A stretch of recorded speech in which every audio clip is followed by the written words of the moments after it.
Commercial جگہ میں گھریلو بجلی کا استعمال، یعنی جگہ کمرشل ہے، مثال کے طور پر ساتھی نے یہ کہا کہ ہمارے علاقے میں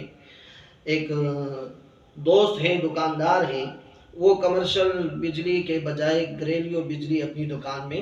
استعمال کر رہا ہے، تو کیا اس کے لیے اس طرح کرنا جائز ہے یا نہیں؟ تو یہ بات ذہن میں رکھیں کہ شرعی نقطہ نظر سے جب ملک میں حکومت نے ملکی معیشت کو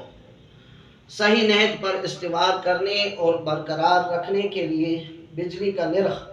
یعنی یونٹ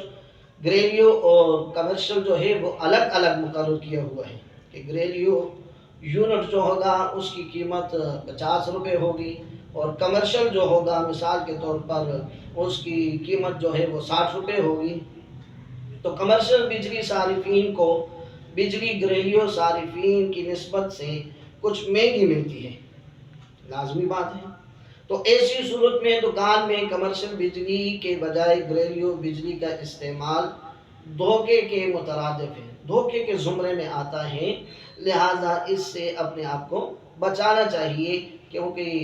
یہ دھوکہ ہے اور فراڈ ہے، تو لہٰذا ایسے دھوکہ دہی سے اپنے آپ کو بچایا جائے، کیونکہ مسلمان کی یہ شان نہیں ہے، اور رسول اللہ کا فرمان بھی ہے من غشا فلیس منا، کہ جو آدمی دھوکہ کرتا ہے،